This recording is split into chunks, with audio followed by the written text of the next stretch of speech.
Cool. So I should be live on both platforms. I'm just going to check now. So can everyone hear me? That's the first. So if you could just put a thumbs up on the page. Brilliant. Great. We'll just wait for a few more people to join in before we start. And then I will get going. I'm just going to warn you, I'm on Facebook and Instagram, so I'll be flicking between the two with my eyes. Cool. So I'm just going to start because I can see that already a few people are here, which is great. I just wanted to first welcome everyone. My name is Aran Cherkez and I'm a theatre director and actor. And I'd just like to thank the King's Head for allowing me to do this session. And I would encourage all of you listening today to ask as many questions as you want to. Feel free to comment upon anything. Thank you. Elliot, I can see, has said thank you to the background. And yeah, share this at the end. And I will be talking to you about working as an emerging artist today. So I'll begin by just saying a bit about myself. So I'm Aran. I'm a junior associate artist at the King's Head Theatre. So thank you for the King's Head. I am an actor and director. And I also have just finished directing a regional touring production of a new musical called Guy, which was a great experience that I did in January. And that was like my first large scale gig that I got, which was brilliant. So let me talk to you about working as an emerging artist and what it means to be emerging. And I think that that's a really important topic at the moment of what does it mean to be emerging, and how do you know when you've reached mid-level career artists from emerging artists. And I think that right now, and has always been, I don't think people, I hear enough about how early career artists actually succeed in this industry. So it's just good to say that I'm an emerging artist myself, and I hope as much as possible to give some advice on how you can become emerging within the industry, coming out of education, whatever that may be. So I want to talk about my artistic practice to start with. So my artistic practice is rooted and centered upon, I'm passionate about telling unheard voices, stories from unheard voices within our community. And I'm passionate about telling these stories in order to advocate change. I'm interested in two sort of fields at the moment. So recontextualizing classic text. So how can we look at the past and classic text in order to change our future? But then I'm also interested in new work, and having just directed a new musical, which was a queer musical, it was so interesting to present new work that sort of breaks boundaries of what I've seen in theatre today. So yeah, there's two very different processes that I use when doing that, obviously, in working with new writing versus working with classic text. But my overall arch of my practice is I'm really, really interested in movement and the relationship between the body and the voice and what that means. So that's sort of where I'm at in terms of trying to build my practice and grow it. So I just want to provide ways in order for you to understand what it is to be emerging, the opportunities that are available to people, and how I personally worked my way into the industry currently, where I'm now an emerging artist. So I'd like to start with thanking the King's Head for first allowing me to do one of these sessions, but then also for I was a graduate from the Trainee Resident Director Scheme. And the director scheme I'll talk about properly in a bit and what they sort of do at the King's Head. But I'm going to go way back now to the start of realizing me as a director and finding my voice. And I'm going to start with my training. So I went to Rose Bruford College, where I was directing at the college myself. And I think that that was really important for me because I always knew I wanted to get into directing and be a director. but it was important to experiment my artistic voice in a safe environment. And I think it's really important to have that safe environment for you to test out work. And then after doing some work at Rose Bruford, I then worked with a peer theatre collective, and I did a show in the studio theatre of the Lyric Hammersmith, which was a piece of new writing. And before participating in the industry itself, I was always focused on looking at existing texts. And I think what was so important for me was to realise that new work is out there and it can advocate change, and we can address topics that we want to address through people talking about right here, right now, and the new work. And that's what is so exciting about theatre. And then I participated in a few scratch nights where I was testing out different elements of my practice and seeing how can I explore movement through this text, or how can I explore musical theatre through this. And I was sort of testing that water. And then I finally was a trainee resident director at the King's Head, which is sort of where I'm at currently. So my day-to-day life as an emerging artist, and this is prior to all of this happening, was I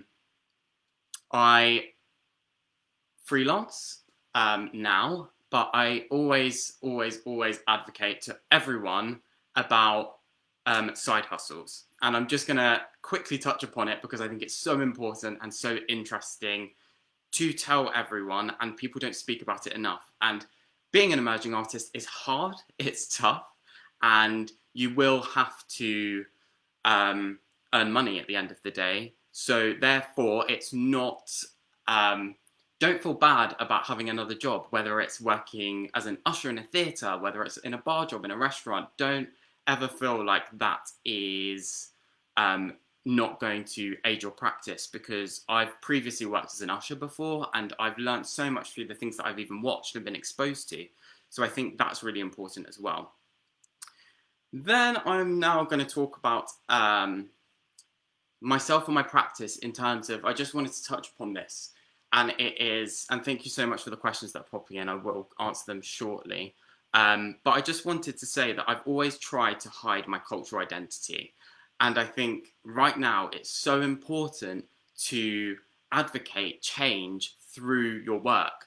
And I am really proud of coming from a cultural minority myself. And I aim to advocate that through my work and through my practice. And I think that, if anything from this talk, I think that is something that I'd really like people to take from this, is you are the advocate for change, and let's just all come together and create this change, which I really would encourage everyone to do.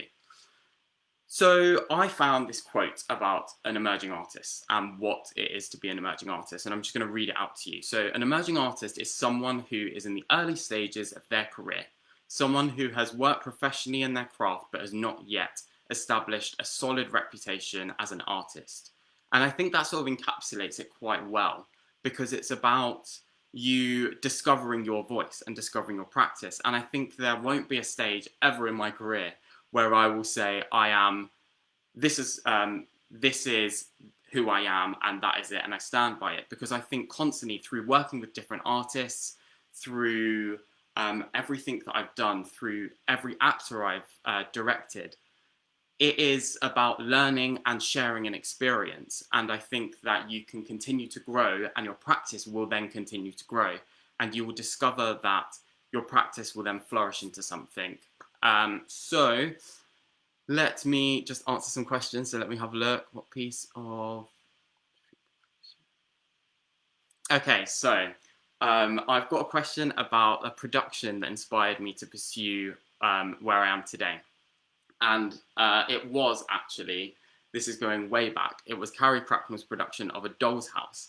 I saw it whilst at sixth form, and I was taken aback by the way to look at text and movement and looking at it through a new perspective, and also how to sort of freshen up a classic text, and I thought it did a really good job about freshening up something. And I've sort of taken that piece of what I've seen, and now I've embedded it into everything I do. Of how can I take a Ibsen play or a Rattigan play, and how can we freshen it up to talk about today, and what issues are presented today in front of us. So that's the two sort of angles I'm at, of how can we look at text from new work perspective, but how can we also look at our past, because our past informs our future. And I think that's real exciting. I just wanted to quickly touch upon scratch nights, because that has really informed my practice. And I think it's so important to work on your craft in order to test your ideas out and test what it is that you want to do. And I think that having a 10-minute piece on where you can just throw in as many ideas as you want, or as little ideas as you want, and you can then have a dialogue with whoever's watching in the audience to just see, is this working? Is this not? And I think that's quite a valuable skill, and I would encourage people to do that once the theatre's open again. But yeah, before I talk about the trainee resident direct scheme at the King's Head, I've just seen a question, the differences between directing, associate directing, and assisting, and what have you learned from doing all of your previous roles? Okay, so this is a big thing. And I think assistant directing is brilliant for artists who are emerging, because you are watching someone else's practice. And I think as an emerging director, you can, and all directors say it, that it's really, really lonely directing. And it's always hard when you're in a room full of actors and you suddenly think, am I doing this right? Or what's going on? Or should I be doing this right now? Should I be doing that? And just by assisting someone, you can basically see what someone else is doing, and it validate what you were doing in your own work. But then also you can take tips, and you can take, oh, well, this worked really, really well. This is not really my style of working, so I may steer away from that. And I think that that is the most valuable thing. And I think from my training back in my Bruford days with when I was on the course, and I should mention, I didn't do a straight acting course. I was on the European Theatre Arts course, which really, really encapsulated what's it to be a theatre practitioner rather than a straight actor, and that really benefited me personally. But it's really important just to create a toolbox for yourself, and you can just pull out as many tools as you want, or as little as you want, and you have a whole kit. I always say there's like a toolbox, a kit of material that if ever you need it, you've got 20 resources just waiting for you to keep at hand. So let me talk about the trainee resident direct scheme. And I just wanted to say that the King's Head provided me that platform initially to get my voice heard within the industry, and I'd like to thank them very much for that. I think that what you do, let's talk about what I've done. So I've assisted productions from the King's Head themselves, their productions, and I've also networked quite a lot through them. So you will do skill sessions where you meet someone within the industry once a week, and you'll also do book clubs where you look at approaching a text through a different angle.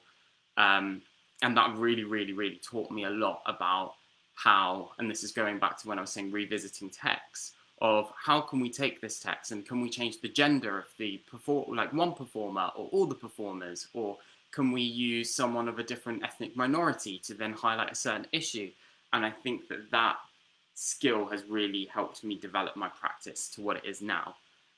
So I'd also just like to shout out to everyone I see on here, that my old tutors, people at King's Head, collaborators that I've worked with are all tuning in. So thank you so much for everything that you have taught me in helping me shape my practice to what it is today.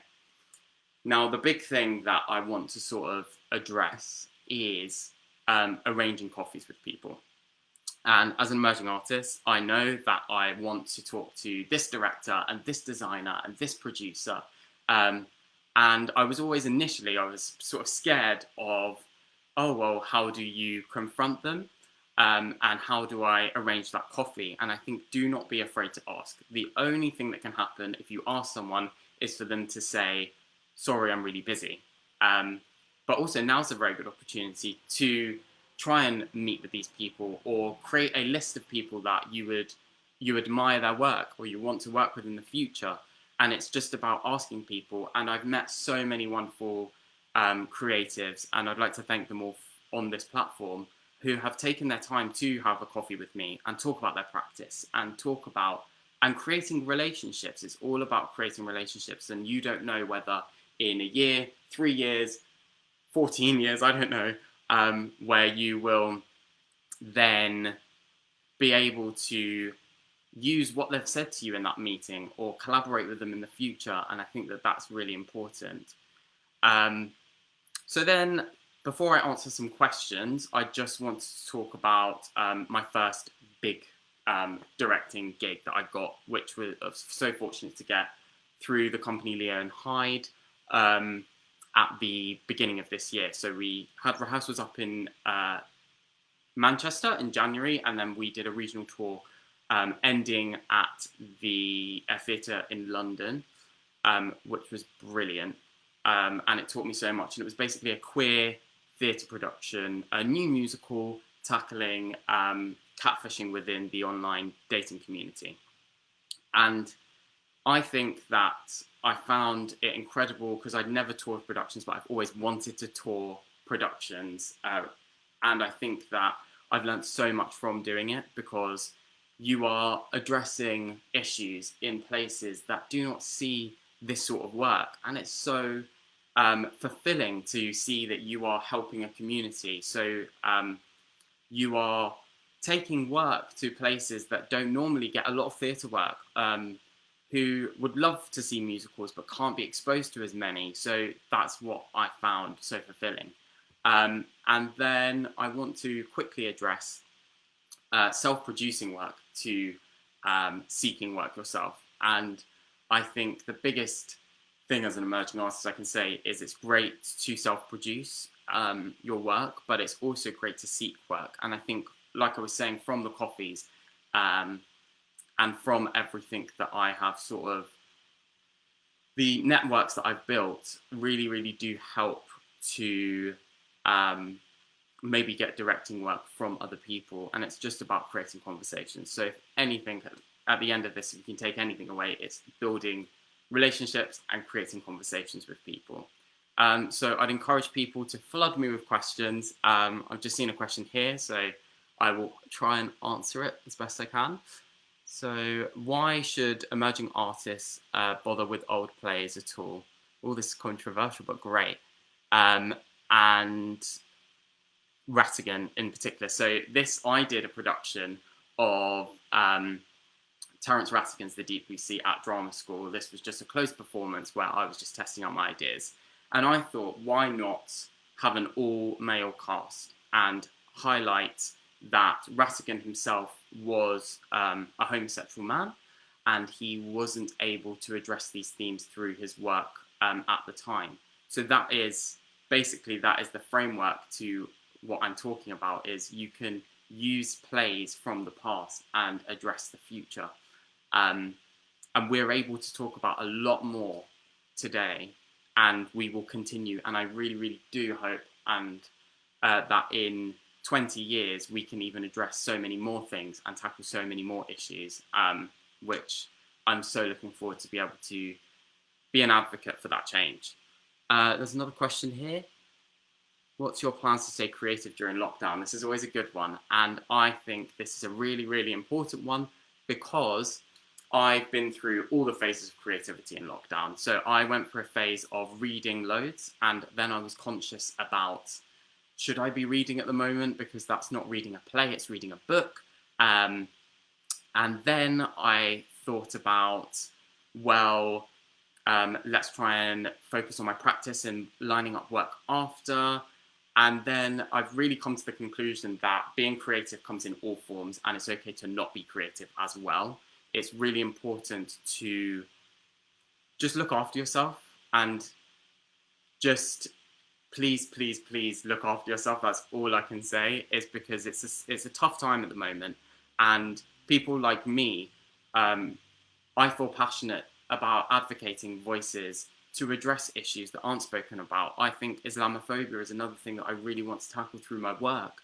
And I think is not being spoken about as much, and that's what I want to do. And I think that being creative, I'll just tell everyone that I've started writing a collection of short stories. So it's just about you really honing in on what you want to do in terms of being creative, or if you don't want to be creative, just taking a break. Let's see. What do you like about European theatre? I think doing a European theatre arts degree, I have a real big passion for European theatre.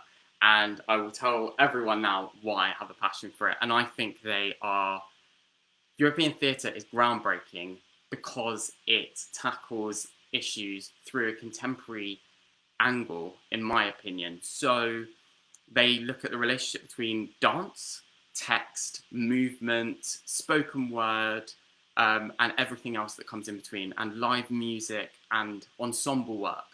And I think that is such a great way to mix art forms and blend art forms. And that's something that I want to explore going further, is how can we blend these art forms where we can have, and we see gig theatre at the moment and all of these different things. So let's continue that journey of just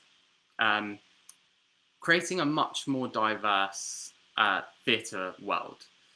So let me see, I think it might be the smaller theatres that open first. I do not know about what theatres will open and when they will open, but I would just want to leave the message of theatre has always existed, whether it be in someone's back garden to two people, or whether it is to an audience at the National Theatre. And theatre will never die, and it's about us advocating our voices, what stories we want to tell, and how we can tell them stories. And that I also want to talk about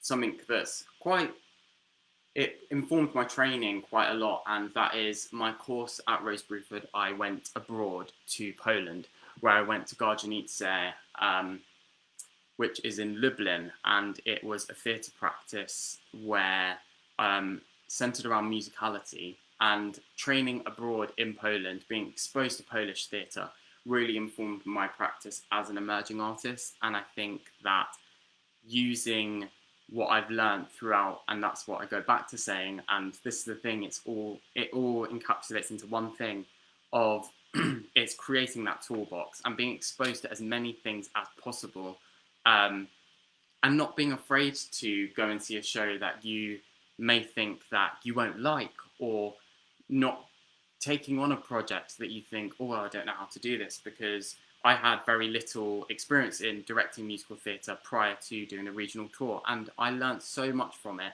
And I think it's about breaking them boundaries and addressing work through different platforms. So that's that. Let me see, there's a question here. Oh, what play would you most like to be direct in the future?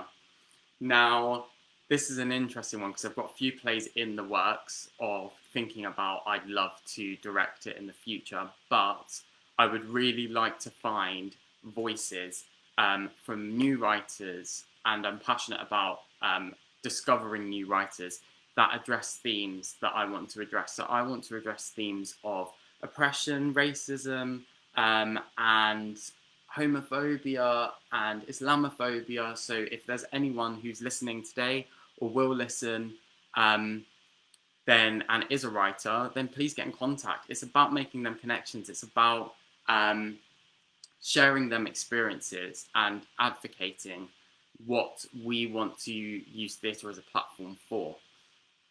So does anyone, I would just encourage everyone, if anyone has any more questions, burning questions, then that would be great. And I'll just warn you, we've just got about 10 minutes left of this session.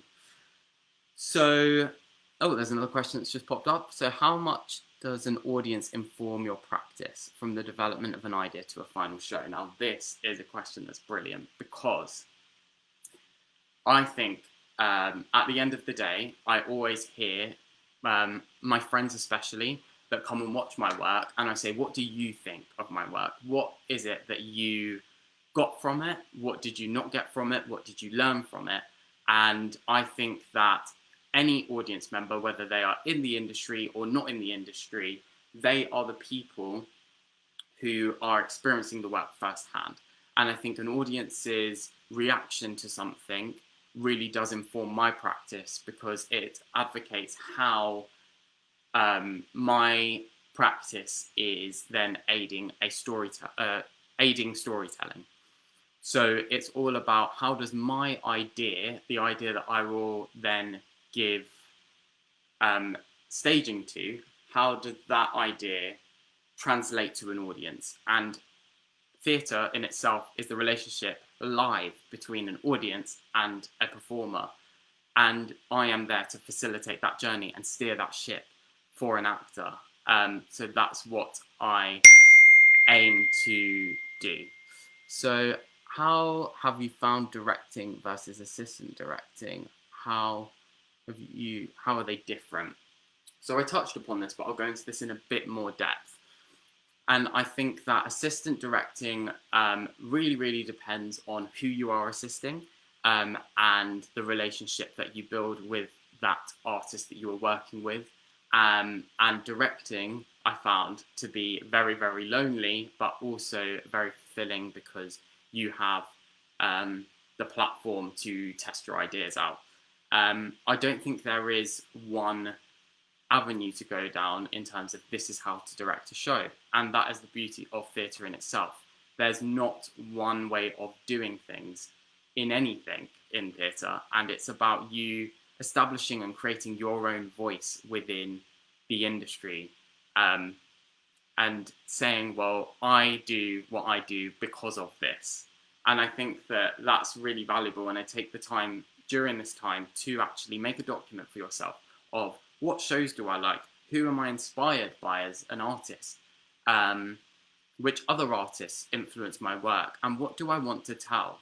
What do I want to address through my work? And that's really valuable to me. So I hope that's some good advice for everyone who's thinking about it. So let's look at, you seem like a natural director. Thank you.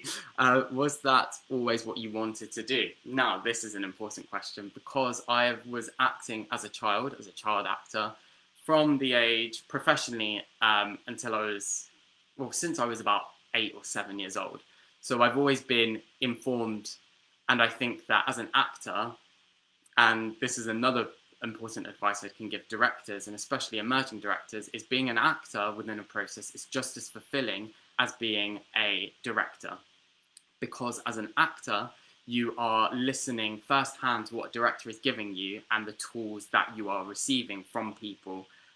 So that can really help your craft. But in terms of how did I discover, when I was watching shows, I was always interested about zooming out.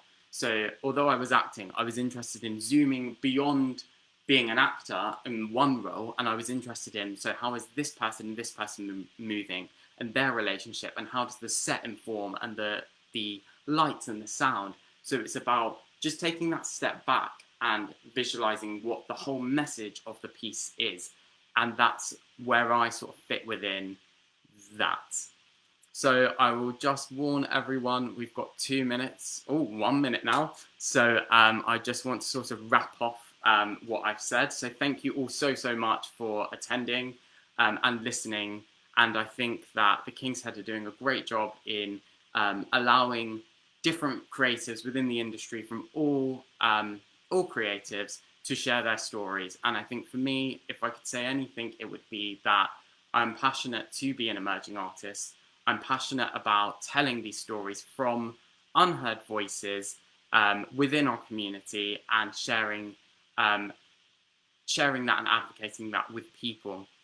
And I just want to say that this, hopefully, if I save it properly, will be on Facebook and on Instagram. So to check them out if you want to get any more. And also, I will just say that all the other sessions are on the King's Head Theatre's page. So if you want to see what's coming up in the future, just drop into that. So thank you very much for everyone joining in, and I'll see you soon. Thank you. Bye.